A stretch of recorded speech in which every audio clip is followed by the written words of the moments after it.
Avis vascular centre మన దేశంలోనే the best varicose vein hospital. నమస్తే రమగారు. నమస్తే జయ. రమగారు, సంకటహర చతుర్థి దీని యొక్క విశిష్టత, ఆ రోజు అసలు మనము ఆచరించాల్సిన విధి విధానాలు, ప్రత్యేకమైన పూజలు అందరూ చేసుకోవచ్చా, ఏంటి రమగారు అసలు? ప్రతిసారి మాట్లాడదాం జయ. మనం ప్రతి సంవత్సరం వినాయక చవితి అప్పుడు ఇది చెప్తూ ఉంటాం. సంకటహర చతుర్థి అంటే నెలకి 2 చవితులు వస్తాయి. మనం ఎట్లా వెళ్తాం, మన కాలం ఎలా నడుస్తుంది, మంది డేట్ల ప్రకారం పోతుంది. అవును, 1, 2, 3, 4 నుంచి 30 దాకా లేదా 31 దాకా, కొండకుతో 27, 28 దాకానే. అంతే అంతే. అయితే మన హిందూ దీని ప్రకారం, భారతీయ పాత విధానం ప్రకారం చాంద్రమానం నడుస్తుంది.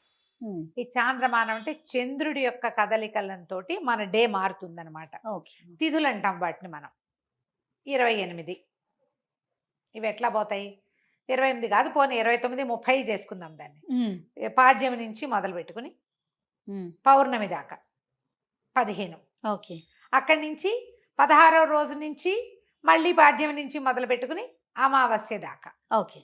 ఇట్లా మన తిథులు నడుస్తూ ఉంటాయి. ఇందులో ప్రతి నెల 2 పాడ్యములు రావాలి, 2 విధియలు, 2 తదియలు, 2 చవితులు, 2 పంచములు, 2 షష్ఠులు, 2 సప్తములు, అన్ని 2 రావాలి. 2 రానివి ఏమిటి? ఒకటి పౌర్ణమి, రెండోది అమావాస్య. అవి మాత్రం సింగిల్ డేట్స్. చతుర్దశులు, త్రయోదశులు, దశములు, ఏకాదశులు అన్ని 2 రావాల్సింది. ఏకాదశి నియమం మనకి సాధారణంగా ఉంటుంది. ఎట్లా? శుక్ల ఏకాదశి, బహుళ ఏకాదశి. ఏకాదశి నాడు ఉపవాసం ఉండటం, ద్వాదశి నాడు ద్వాదశ పారణ చేయటం మన తాలూకు హిందూ సంప్రదాయం. అలాగే హిందూ సంప్రదాయం ప్రకారం నెలలో వచ్చే 2 చవితులని మనం వినాయక ఆరాధన చేయవచ్చు. ఓకే. ఈ చవితి ఆరాధన మనం ప్రత్యేకంగా ఎప్పుడు చేస్తాము? వినాయక చవితి చేసుకుంటాం. ఒక శుక్ల చవితి సంవత్సరంలో ఒక్కసారి, వినాయక శుద్ధ చవితి నాడు, అది మన భాద్రపద శుద్ధ చవితి నాడు వినాయక వ్రతకల్పం చేసుకుంటాం. వినాయకుడి పుట్టినరోజని, ఆ రోజునే ఆయనకి గణాధిపత్యం లభించిందని, వాళ్ళు ఆయన్ని పూజిస్తే అన్ని విఘ్నాలు తొలగిపోతాయని గణాధ్యక్షుడని ఆయన్ని కొలుచుకుంటాం. అలాగే ప్రతి నెలా వచ్చేటువంటి కృష్ణ చవితి నాడు, బహుళ చవితి నాడు వినాయక ఆరాధన చేస్తే సమస్త విఘ్నాలు తొలగిపోతాయి అనేది ఒక ప్రత్యేకమైన నియమంగా చెప్తారు. ఓకే. ఈ నియమాన్ని మనకంటే ఎక్కువగా తమిళులు పాటించేవారు. వాళ్ళు ఎక్కువ పాటిస్తారు. మనకి జాతకంలో కేతు ప్రభావం ఎక్కువగా ఉన్నా, ఏ పనైనా మొదలుపెట్టి ఎప్పటికీ అవ్వకపోతున్నా, పిల్లలు చదువుల్లో వెనకపడుతున్నారనిపించిన, దీనికి మన ఇంట్లో ఉండాలి వ్రతము నియమము ఏం లేదు. పెద్దవాళ్ళు చెప్పిందే చెయ్యాలి, మన ఇంట్లో లేకపోతే చేయకూడదు, అలాంటిది ఉండదు. సార్వజనీయమైన వ్యవహారం, ఎవరైనా చేసుకోవచ్చు. మనమే ప్రాబ్లమ్స్లో ఇరుక్కుంటున్నాం.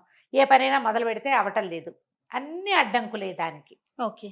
వ్యాపారాలకి, చదువులకి, ఇంట్లో ఏదైనా వస్తువులు తరచుగా పాడైపోవటం, ఇది కూడా జ్ఞాపకం పెట్టుకోండి. మిక్సీ రిపేర్ చేయిస్తావు, వెట్ గ్రైండర్ పడుకుంటుంది. దానికి ఏదో చేయిస్తావు, వాషింగ్ మెషిన్ ప్రాబ్లం వస్తుంది, అది అయిపోయింది, సూయింగ్ మెషిన్ పడుకుంటుంది. ఇట్లా రిపేర్లు చేస్తూ ఉన్న వాళ్ళు ఉంటారు చూడు. నేను కూడా ఉన్నా ఆ లిస్ట్ లో. అవునండి. నేను ఒక రిపేర్ చేస్తే ఇంకోటి వస్తుంది. ఒకటి మొదలు పెడితే పాపం లిస్ట్ వస్తూనే ఉంటుంది. మా వాళ్ళ ఇంట్లో ఎక్కడిస్తున్నారు, ఒకటి రిపేర్ చేయకుండా ఉంచుకుంటే అది ఒకటే ఉంటుంది నీకని. అట్లా ఒకటి వస్తుంది. ఏమీ లేవనుకో, మెళ్ళ పెట్టుకుంటే నల్ల పసలు కొలిసేనే టిక్కని విరుగుతుంది, ఆ పస విరిగిపోతుంది. నిజంగా నిజం రమ్మ గారు. చెవిదుద్దులు శీలలు విరిగిపోతాయి. కొంతమంది జాతకాలు ఉంటాయి చూడండి, ఒక వరుసగా వస్తాయి, ఆగితే మళ్ళీ ఆగిపోతాయి. 2 సార్లు 2 బంగారపు వస్తువులు అయినాయి. ఓ వారం ఏమో ఒక 15 రోజుల్లో ఒక మొదటి ఫోర్ట్నైట్ లో చెవిదుద్దు శీల బిళ్ళ విరిగి చేతిలోకి వచ్చింది, పొల్లేమో ఆ గొట్టంలో ఉండిపోయింది. ఇదేమిట్రా ఇలా అయింది, దీన్ని చేయించాలి అనుకుంటున్నా. సరిగ్గా 15 days తిరగగానే చిన్న గొలుసు ఒకటి పెట్టుకుంటాను నేను, హుక్ దగ్గర విరిగింది. దాన్ని రిపేర్ చేయించా, చెవిది ఈ గొలుసు విరిగింది. గొలుసు ఇంకా రిపేర్ చేయించలేదు, ఉంచారు. మళ్ళీ ఇంకోటి వస్తుందని. నెక్లెస్లు అవి లింకులు ఊడిపోతే ఏం చేస్తాను, అలా అనిపిస్తుంది నాకు. ఇలాంటి వాళ్ళు వీళ్ళందరూ సంకటహర చతుర్థి చేసుకోవచ్చు. సంకటహర చతుర్థి చేసుకుంటే బిజినెస్లో ఇబ్బందులు, చదువుల్లో ఇబ్బందులు, చిన్న చిన్న ప్రమాదాలు, ఇళ్లలో ఏ పని అనుకున్నా అవకపోటాలు, వీటన్నిటికీ సమాధానంగా ఉంటుంది. జాతకాల్లో అయితే మాత్రం కేతువు తాలూకు ప్రభావం ఉన్నప్పుడు, కేతువుతోటి ఇబ్బందులు పడుతున్నప్పుడు, గ్రహస్థితుల్లో కేతు ఉన్నప్పుడు కూడా మనం ఇది చేయమని చెప్తారు. ఏదైనా ఇంటి ప్రయత్నం చేస్తున్నప్పుడు ఆగిపోతుంది, అప్పుడు కొన్ని వారాలు మొక్కుకుని మనం కొన్ని నెలల పాటు చవితులు చేసుకోవచ్చు. ఈ చవితి చేసుకోవడానికి పెద్ద విశేషమైన చేత ఏమీ లేదు.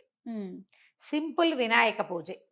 ఓకే. దీనికల్లా పగలు ఉపవాసం, చుక్కలు కనపడ్డాక భోజనం. ఆ చుక్కలు కనపడ్డాక ఉండ్రాళ్ళు కుడుములు చేసి బియ్యపు రవ్వతోటి చేస్తాం కదా, అవో మీ ఇళ్లలో ఎలాంటి అలవాట్లు ఉంటే పాలతాకలే పెడతాం వినాయకుడికి అని మీకు అలవాటు అనుకో, పాలతాకలు పెట్టండి, మన అలవాటు ప్రకారం పెట్టుకోవచ్చు. కుడుములో ఉండ్రాళ్ళు ఆయనకి నివేదన చేసి నమస్కారం చేసుకుని చంద్రుని చూసి అన్నం తినేసేయచ్చు. పగలు ఉపవాసం ఉండే సంకష్టి అంటారు. మహారాష్ట్రియన్స్ కన్నడిగులు బాగా ఎక్కువ ఉంటారు. మన వైపు తక్కువ, కానీ మన వైపు ఇప్పుడు కనపడుతున్నారు బాగా. నాకు కూడా అలవాటు ఉంది, నేను చేస్తాం. అంటే కమ్యూనిటీ వైజ్ గా చేస్తారా రమ్మగారు? అలా ఏం ఉండదమ్మా, అలా ఎవరైనా ఇది ఓ పెద్ద పూజ హడావిడి ఏం లేదు కదా. అది ఏకాదశిలానే, ఏకాదశిలాగానే, కాకపోతే మనం వినాయకుడికి కొలుస్తాం. ఇది సంకటహార చతుర్థి. మనకి కష్టాలు ఇబ్బందులు ఉన్నప్పుడు రుణ విమోచన గణపతి స్తోత్రం అని ఒక ప్రత్యేక స్తోత్రం ఉంది. ప్రణమ్య శిరసాదేవం గౌరీపుత్రం వినాయకం ఇలా స్టార్ట్ అవుతుంది.